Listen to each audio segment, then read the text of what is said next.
نحمده ونستعينه ونستغفره ونعوذ بالله من شرور أنفسنا وسيئات أعمالنا من يهده الله فلا مضل له ومن يضلل فلا هادي له أشهد أن لا إله إلا الله وحده لا شريك له وأشهد أن محمدًا عبده ورسوله أما بعد فإن أحسن الحديث كتاب الله وخير الهدي هدي محمد صلى الله عليه وسلم وشر الأمور محدثاتها وكل محدثة بدعة وكل بدعة ضلالة وكل ضلالة في النار يا أيها الذين آمنوا اتقوا الله حق تقاته ولا تموتن إلا وأنتم مسلمون يا أيها الذين آمنوا اتقوا الله وقولوا قولا سديدا يصلح لكم أعمالكم ويغفر لكم ذنوبكم ومن يطع الله ورسوله فقد فاز فوزا عظيما يا أيها الناس اتقوا ربكم الذي خلقكم من نفس واحدة وخلق منها زوجها وبث منهما رجالا كثيرا ونساء واتقوا الله الذي تساءلون به والأرحام إن الله كان عليكم رقيبا اللهم صل على محمد وعلى آل محمد كما صليت على إبراهيم وعلى آل إبراهيم إنك حميد مجيد اللهم بارك على محمد وعلى آل محمد كما باركت على إبراهيم وعلى آل إبراهيم إنك حميد مجيد رب اشرح لي صدري ويسر لي أمري واحلل عقدة من لساني يفقه قولي أعوذ بالله السميع العليم من الشيطان الرجيم بسم الله الرحمن الرحيم وما أرسلناك إلا كافة للناس بشيرا ونذيرا ولكن أكثر الناس لا يعلمون قال الله تبارك وتعالى في مقام آخر قل يا أيها الناس إني رسول الله إليكم جميعا قال النبي صلى الله عليه وسلم والذي نفسي بيده لا يسمع بي أحد من هذه الأمة من يهودي ولا نصراني ولم يؤمن بالذي أرسلت به إلا كان من أصحاب النار وقال النبي صلى الله عليه وسلم في مقام آخر أنا سيد ولد آدم يوم القيامة ولا فخر أو كما قال النبي صلی اللہ علیہ وسلم۔ مختصر حمد و ثنا اور درود و سلام کے بعد محترم معزز مکرم اور محتشم سامعین کرام، دوستو، بزرگو، عزیز بھائیو، اللہ تعالیٰ نے کم و بیش 1,24,000 انبیاء کی بعثت فرمائی اور ان میں جو رسولوں کی تعداد تھی وہ 313 یا 15 اتنی تعداد اہل علم نے ذکر کی ہے، کیونکہ جو حدیث کے الفاظ ہیں وہ 300 کے بعد 20 و 10 کے الفاظ ہیں، اور لفظ 20 عربی زبان میں 3 سے 9 تک کے عدد پہ بولا جاتا ہے، تو اس لحاظ سے بعض اہل علم وہ کہتے ہیں کہ رسولوں کی تعداد 313 ہے، بعض نے 315 اور بعض نے 317 ذکر کی ہے۔ پھر ان رسولوں میں 5 رسول ایسے ہیں جنہیں اولو العزم رسول کہا جاتا ہے۔ اللہ تعالیٰ نے فرمایا تلک الرسل فضلنا بعضهم علی بعض، یہ جو رسول ہیں ہم نے ان میں سے بعض کو بعض پر فضیلت عطا کی ہے، اور 5 جو رسول ہیں ان کو دوسرے رسولوں کے اوپر فضیلت اور فوقیت ہے۔ ان میں سیدنا نوح علیہ السلام ہے، سیدنا ابراہیم علیہ السلام ہے، سیدنا موسیٰ علیہ السلام ہے، سیدنا عیسیٰ علیہ السلام ہے، اور نبی رحمت میرے اور آپ کے پیر و مرشد جناب محمد الرسول اللہ صلی اللہ علیہ وسلم، یہ 5 رسول انہیں اولو العزم پیغمبر کہا جاتا ہے۔ اور ان 5 میں سے جو سب سے زیادہ فضیلت اللہ رب العالمین نے عطا کی وہ نبی آخر الزمان، خاتم النبیین، خاتم المرسلین، امام الانبیاء، سید الانبیاء جناب محمد الرسول اللہ صلی اللہ علیہ وسلم کو عطا کی ہے۔ میرے بھائیو، ربیع الاول کا مہینہ نبی صلی اللہ علیہ وسلم کی ولادت کا مہینہ بھی ہے اور آپ صلی اللہ علیہ وسلم کی رحلت کا مہینہ بھی ہے۔ اس مہینے میں عمومی طور پہ رسول اللہ صلی اللہ علیہ وسلم کی فضیلت کو، آپ صلی اللہ علیہ وسلم کی سیرت کو اور آپ صلی اللہ علیہ وسلم کے جو فضائل ہیں ان کو بیان کیا جاتا ہے۔ آج کے مختصر خطبہ جمعہ کے اندر میں جس بات کو آپ کے سامنے رکھنا چاہتا ہوں وہ یہ ہے کہ نبی صلی اللہ علیہ وسلم کی دوسرے انبیاء کی نسبت امتیازی خصوصیات کیا کیا ہیں۔ وہ 50 کے قریب میں نے جمع کی ہیں۔ اگر وقت نے اجازت دی تو انشاءاللہ ایک ایک کر کے اختصار کے ساتھ، تفصیل میں نہیں جاؤں گا، اختصار کے ساتھ نبی صلی اللہ علیہ وسلم کی امتیازی خصوصیات، وہ خصوصیات جو اللہ تعالیٰ نے نبی صلی اللہ علیہ وسلم کو عطا کی، کسی اور نبی کے اندر وہ موجود نہیں تھیں، تو وہ انشاءاللہ آپ کے سامنے رکھنے کی کوشش کروں گا۔ اللہ سے دعا ہے کہ اللہ مجھے حق اور سچ بیان کرنے کی توفیق عطا فرمائے، اور ہم سب کو اللہ رب العالمین قرآن و سنت کو سن کے سمجھ کے اس کے مطابق عمل پیرا ہونے کی توفیق عطا فرمائے۔ آپ صلی اللہ علیہ وسلم کی پہلی امتیازی خصوصیت جس کو قرآن مجید نے بیان کیا ہے وہ آپ صلی اللہ علیہ وسلم کا آخری نبی ہونا ہے۔ ختم نبوت کا تاج اللہ تعالیٰ نے نبی صلی اللہ علیہ وسلم کے اوپر، نبی صلی اللہ علیہ وسلم کے سر کے اوپر سجایا ہے۔ اللہ فرماتے ہیں ما کان محمد ابا احد من رجالکم ولکن رسول اللہ وخاتم النبیین، کہ نبی صلی اللہ علیہ وسلم کے بعد قیامت آ سکتی ہے لیکن قیامت تک اور نبی نہیں آ سکتا۔ دوسری نبی صلی اللہ علیہ وسلم کی امتیازی خصوصیت یہ ہے کہ آپ صلی اللہ علیہ وسلم کی جو رسالت ہے وہ تمام لوگوں کے لیے ہے، تمام انسانیت کے لیے ہے۔ آپ صلی اللہ علیہ وسلم سے پہلے جتنے انبیاء و رسول آئے ان کی نبوت اور رسالت ایک تو یہ تھی کہ خاص علاقے کے لیے ہوتی تھی، اور دوسری بات یہ تھی کہ خاص مدت کے لیے ہوتی تھی۔ آپ صلی اللہ علیہ وسلم کی جو نبوت اور رسالت ہے یہ عمومی ہے۔ آپ صلی اللہ علیہ وسلم کی رسالت عالمگیر رسالت ہے اور تمام لوگوں کے لیے ہے، اور قیامت تک کے لوگوں کے لیے ہے، اور پوری دنیا کے لوگوں کے لیے ہے۔ اللہ تعالیٰ نے نبی صلی اللہ علیہ وسلم سے اعلان کروایا قل یا ایھا الناس انی رسول اللہ الیکم جمیعا۔ اللہ فرماتے ہیں اے ہمارے محبوب پیغمبر آپ اعلان کیجئے یا ایھا الناس، اے لوگو۔ قرآن مجید میں جب خطاب یا ایھا الناس سے ہوتا ہے اس سے ایک بات تو یہ سمجھ آتی ہے یہ کتاب بھی عالمگیر کتاب ہے، اس میں خطاب اقوام عالم کے لوگوں سے ہے، کیونکہ پہلی جو قومیں تھیں انہیں خطاب صرف، یعنی پہلے انبیاء جو آئے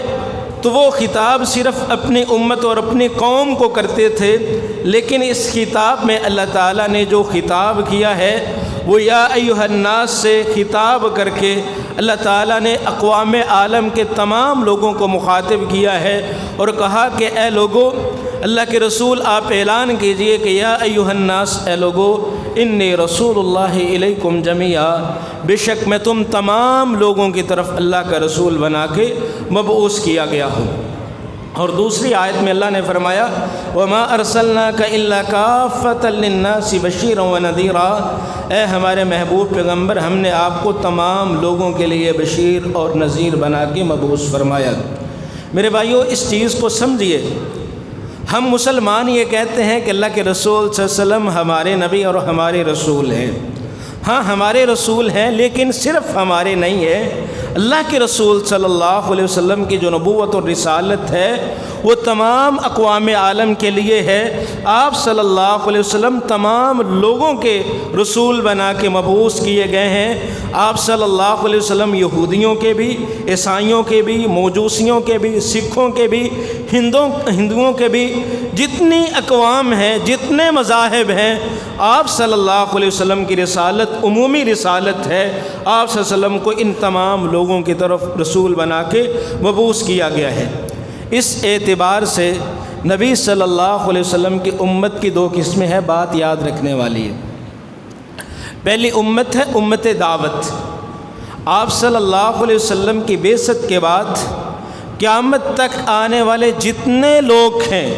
وہ آپ صلی اللہ علیہ وسلم کی امت دعوت میں شامل ہے۔ وہ آدمی یہودی ہے، عیسائی ہے، موجوسی ہے، کسی بھی مذہب سے تعلق رکھنے والا ہے، وہ رسول اللہ صلی اللہ علیہ وسلم کا امتی ہے، کیونکہ آپ صلی اللہ علیہ وسلم کی رسالت عمومی ہے، تمام لوگوں کے لیے۔ نبی صلی اللہ علیہ وسلم کا ارشاد گرامی صحیح مسلم کے اندر موجود ہے۔ آپ صلی اللہ علیہ وسلم نے فرمایا والذی نفسی بیدی لا يسمع بی احد من هذه الامة من یہودی ولا نصرانی ولم یؤمن بالذی ارسلت به الا کان من اصحاب النار۔ آپ صلی اللہ علیہ وسلم نے قسم اٹھائی، آپ نے فرمایا مجھے قسم ہے اس ذات کی جس کے ہاتھ میں محمد صلی اللہ علیہ وسلم کی جان ہے، اس امت میں سے جس آدمی نے بھی میری دعوت کو سنا، من یہودی ولا نصرانی، آپ صلی اللہ علیہ وسلم نے فرمایا وہ امتی سننے والا یہودی تھا، عیسائی تھا، موجوسی تھا، کسی بھی مذہب سے تعلق رکھنے والا تھا، آپ نے فرمایا وَلَمْ يُؤْمِن بِالَّذِي أُرْسِلْتُ بِهِ، اور وہ میری لائی ہوئی شریعت کے اوپر ایمان نہیں لاتا، اس کو تسلیم نہیں کرتا،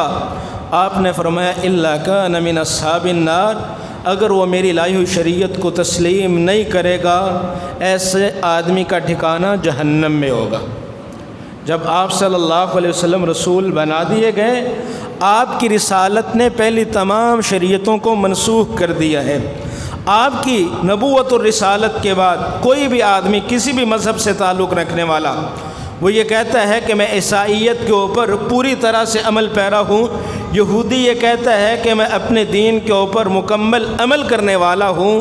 لیکن اسے پتہ چل چکا ہے کہ اللہ کے آخری رسول آئے ہیں اور اللہ کے رسول کی دعوت اس بندے تک پہنچ چکی ہے اور وہ آپ کی لائی ہوئی شریعت کے اوپر ایمان نہیں لاتا، تو ایسا آدمی اس کا ٹھکانہ جہنم ہے، کیونکہ آپ صلی اللہ علیہ وسلم کی جو رسالت ہے وہ تمام لوگوں کی طرف ہے۔ اور اس حدیث میں جو آپ نے امت کا لفظ استعمال کیا، یہ امت دعوت کے لیے ہے کہ آپ صلی اللہ علیہ وسلم کی جو دعوت ہے وہ تمام اقوام عالم کے لوگوں کے لیے ہے۔ اور آپ صلی اللہ علیہ وسلم کی امت کی دوسری قسم اسے امت اجابت کہا جاتا ہے۔ اجابت کا مطلب ہوتا ہے، اجابہ یجیب کا مطلب ہوتا ہے قبول کر لینا۔ جن تک آپ صلی اللہ علیہ وسلم کی دعوت پہنچی اور جن لوگوں نے آپ صلی اللہ علیہ وسلم کی دعوت کے اوپر لبیک کہتے ہوئے آپ کی دعوت کو قبول کر لیا، ایسے لوگ امت اجابت میں شامل ہیں اور انہیں مسلمان کہا جاتا ہے۔ نبی صلی اللہ علیہ وسلم کا یہ جو ارشاد گرامی ہے کل امتی یدخلون الجنت الا من ابا، میری ساری کی ساری امت جنت میں داخل ہوگی سوائے اس بندے کے جس نے جنت میں جانے سے انکار کر دیا۔ تو اس امت سے مراد امت اجابت ہے، جنہوں نے آپ صلی اللہ علیہ وسلم کی دعوت کو سن کے دعوت کو قبول کیا ہے۔ تو پہلی امتیازی خصوصیت آپ صلی اللہ علیہ وسلم کی وہ ختم نبوت ہے۔ دوسری چیز آپ صلی اللہ علیہ وسلم کی رسالت کا عالمگیر ہونا ہے۔ تیسری آپ صلی اللہ علیہ وسلم کی امتیازی خصوصیت کہ جو پہلے انبیاء کو حاصل نہیں ہوئی، وہ یہ ہے کہ آپ صلی اللہ علیہ وسلم کو جس طرح انسانوں کے لیے نبی بنا کے مبعوث کیا گیا ہے، اسی طرح آپ صلی اللہ علیہ وسلم کو جنوں کی طرف بھی نبی اور رسول بنا کے مبعوث کیا گیا۔ سورہ جن، اس کا شان نزول دیکھیے کہ جنوں نے کہا قل اوحی الی انہ استمع نفر من الجن فقالوا انا سمعنا قرآنا عجبا یہدی الی الرشد فآمنا بہ، ہم نے ایسا قرآن سنا ہے جو بڑا ہی عجیب ہے، اس کے اندر بڑی خوبصورت آیات ہیں۔ یہدی الی الرشد، وہ ایسا کلام جس نبی کی طرف نازل ہوا، وہ کلام بھی اور وہ نبی بھی ہدایت کی طرف رہنمائی کرنے والا ہے۔ فآمنا بہ، جنوں نے کہا ہم اس کے اوپر ایمان لے آئے۔ اور اسی طرح اللہ تعالیٰ سورہ احقاف میں فرماتے ہیں وَإِذْ صَرَفْنَا إِلَيْكَ نَفَرًا مِّنَ الْجِنِّ يَسْتَمِعُونَ الْقُرْآنَ، اے نبی اس وقت کو یاد کیجئے جب ہم نے جنوں کی ایک جماعت ان کو آپ کی طرف پھیر دیا، وہ آپ سے قرآن مجید سن رہے تھے اور کہہ رہے تھے اِنَّا سَمِعْنَا قُرْآنًا عَجَبًا، ہم نے بڑا عجیب قرآن سنا ہے، اور وہ قرآن مجید سن کے نبی صلی اللہ علیہ وسلم کے اوپر ایمان لے آئے۔ تو اللہ تعالیٰ نے اس چیز کو سورہ فرقان کی پہلی آیت میں بیان فرمایا۔ اللہ فرماتے ہیں تبارک الذی نزل الفرقان علی عبدہ، بابرکت ہے وہ ذات جس نے اپنے بندے کے اوپر فرقان کو نازل کیا، لیکون للعالمین نذیرا، تاکہ وہ اللہ کا بندہ، اللہ کا رسول تمام جہانوں کے لوگوں کو ڈرانے والا بن جائے۔ تو تمام جہانوں میں انسان بھی آتے ہیں اور جن بھی آتے ہیں۔ آپ صلی اللہ علیہ وسلم کی رسالت جس طرح انسانوں کے لیے ہے، اسی طرح آپ صلی اللہ علیہ وسلم کی نبوت اور رسالت جنوں کے لیے بھی ہے۔ چوتھی خصوصیت، امتیازی خصوصیت جو نبی صلی اللہ علیہ وسلم کو حاصل ہوئی، آپ صلی اللہ علیہ وسلم کے علاوہ کسی اور کو حاصل نہیں ہوئی، وہ یہ ہے کہ اللہ تعالیٰ نے آپ صلی اللہ علیہ وسلم کو تمام انبیاء و رسل کے اوپر فضیلت اور فوقیت عطا فرمائی ہے۔ پانچویں آپ صلی اللہ علیہ وسلم کی امتیازی خصوصیت جو قرآن مجید میں بیان ہوئی کہ اللہ تعالیٰ نے تمام انبیاء علیہم السلام سے عہد لیا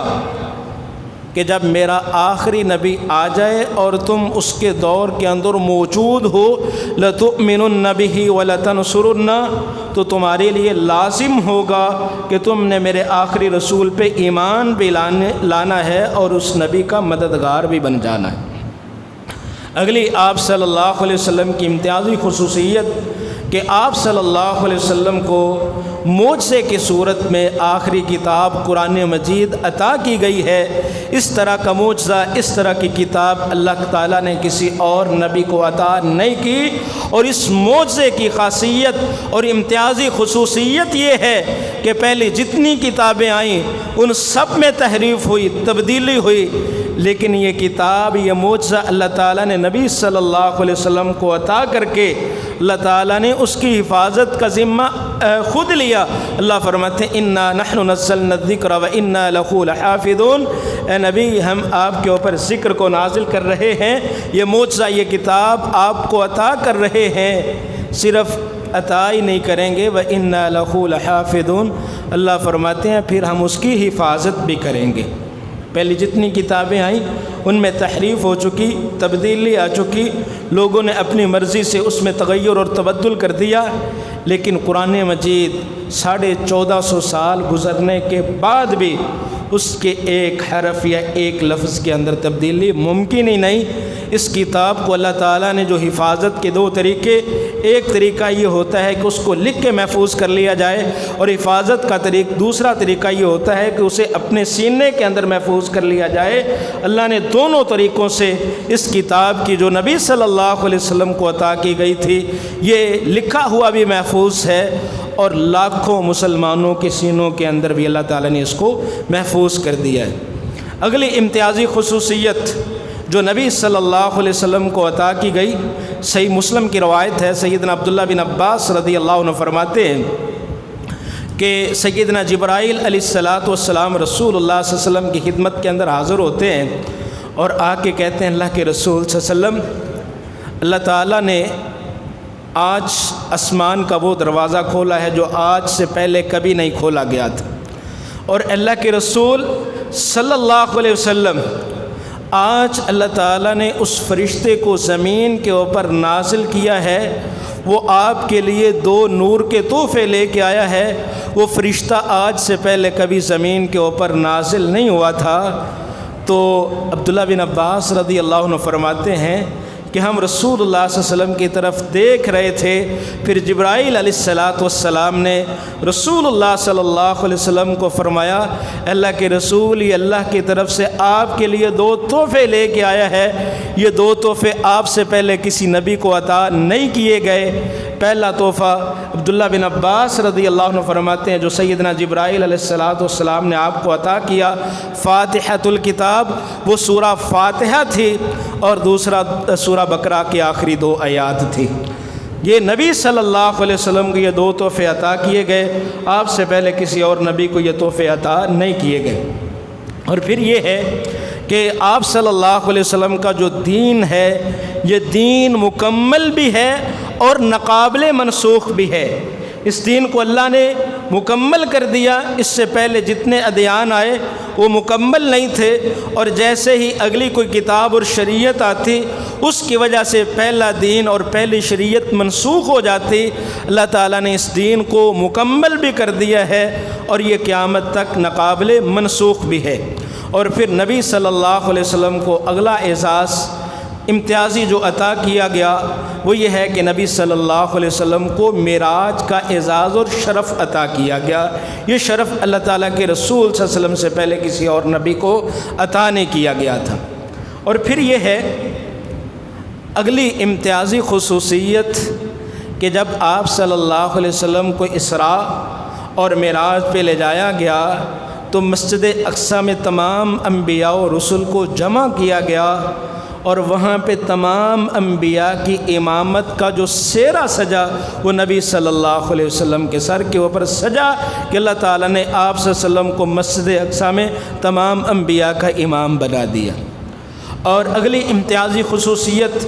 جو اللہ تعالیٰ نے نبی صلی اللہ علیہ وسلم کو عطا کی کہ جب انسان فوت ہو جاتا ہے، قبر میں جس طرح اللہ رب العالمین کے بارے میں آدمی سے سوال کیا جاتا ہے، من ربک، تیرا رب کون ہے، ما دینک، تیرا دین کون سا ہے، تو اسی طرح نبی صلی اللہ علیہ وسلم کے متعلق بھی سوال کیا جاتا ہے، من نبیک، تیرا نبی کون ہے۔ نبی صلی اللہ علیہ وسلم کی اگلی امتیازی حیثیت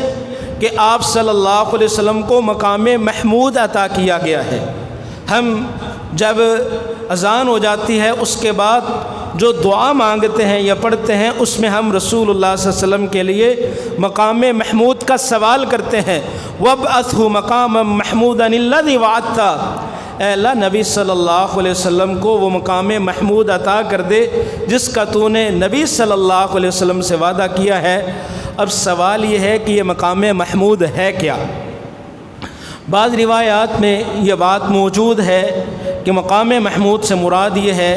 کہ نبی صلی اللہ علیہ وسلم کو اللہ کے عرش کے اوپر بٹھایا جائے گا، لیکن شیخ الاسلام ابن تیمیہ رحمہ اللہ اور دوسرے محدثین یہ کہتے ہیں، یہ بات لکھتے ہیں کہ جتنی روایات میں یہ بات موجود ہے کہ مقام محمود سے مراد یہ ہے کہ نبی صلی اللہ علیہ وسلم کو عرش پہ بٹھایا جائے گا، وہ تمام کی تمام روایات ضعیف ہیں بلکہ موضوع ہیں، راویوں نے اپنی طرف سے گڑھی ہیں۔ اور نبی صلی اللہ علیہ وسلم نے بیان فرمایا، اور جو جمہور اہل علم کی رائے ہے مقام محمود سے مراد یہ ہے کہ نبی صلی اللہ علیہ وسلم کو شفاعت کبریٰ عطا کی گئی ہے۔ شفاعت کبریٰ کیا ہے؟ روایت آپ نے سنی ہوگی، قیامت کا جب دن ہوگا، 50,000 سال کا دن ہوگا،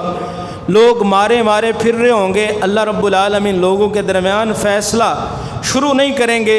لوگ آدم علیہ السلام کے پاس جائیں گے، ابراہیم علیہ السلام کے پاس جائیں گے، موسیٰ علیہ السلام کے پاس جائیں گے، عیسیٰ علیہ السلام کے پاس جائیں گے۔ الغرض لمبی حدیث ہے، تمام انبیاء و رسل وہ معذرت پیش کریں گے کہ ہم اللہ کے حضور سفارش نہیں کر سکتے کہ اللہ رب العالمین لوگوں کے درمیان فیصلہ شروع کریں۔ پھر یہ سارے لوگ جو ہے وہ جمع ہو کے نبی صلی اللہ علیہ وسلم کی خدمت کے اندر حاضر ہوں گے۔ نبی صلی اللہ علیہ وسلم فرمائیں گے، ہاں میں تمہارے لیے سفارش کروں گا، تو پھر اللہ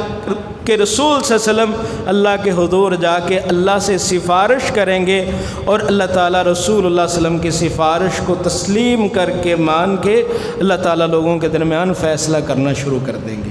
یہ ہے مقام محمود، اس کو شفاعت کبریٰ کہا جاتا ہے۔ اور اسی طرح نبی صلی اللہ علیہ وسلم کے جو امتیازی فضائل اور خصوصیات ہیں ان میں ایک یہ بھی ہے، آپ صلی اللہ علیہ وسلم سے پہلے جتنے انبیاء و رسول آئے اللہ تعالیٰ نے کسی کی عمر کی قسم نہیں کھائی، لیکن قرآن مجید میں اللہ تعالیٰ نے رسول اللہ صلی اللہ علیہ وسلم کی عمر کی قسم کھائی۔ اللہ فرماتے لعمرک انہم لفی سکرتہم یعمہون، اے اللہ کے نبی ہم آپ کی عمر کی قسم اٹھاتے ہیں، ہمیں آپ کی عمر کی قسم ہے۔ یہ لوگ اپنی سرکشی کے اندر حیران پھرتے ہیں۔ تو یہ امتیاز، یہ فضیلت بھی اللہ تعالیٰ نے نبی صلی اللہ علیہ وسلم کو عطا کی ہے۔ وقت ختم ہو چکا ہے، یہاں سے انشاءاللہ اگلے جمعے میں اپنی بات کو جاری رکھوں گا کہ وہ کون سی ایسی امتیازی خصوصیات ہیں جو اللہ تعالیٰ نے صرف ہمارے نبی آخر الزماں جناب محمد الرسول اللہ صلی اللہ علیہ وسلم کو عطا کی ہیں، آپ کے علاوہ کسی اور کو عطا نہیں ہوئی۔ اللہ تعالیٰ سے دعا ہے کہ اللہ تعالیٰ صحیح معنوں میں ہمیں قرآن و سنت کو سمجھنے کی توفیق عطا فرمائے، اور قیامت والے دن اللہ تعالیٰ ہمیں نبی صلی اللہ علیہ وسلم کی شفاعت کا حقدار بنا دے۔ ہم سب کو قرآن و سنت کو سمجھ کے اس کے مطابق اللہ ہمیں عمل کرنے کی توفیق عطا فرمائے۔ وما علیہ الا البلاغ المبین۔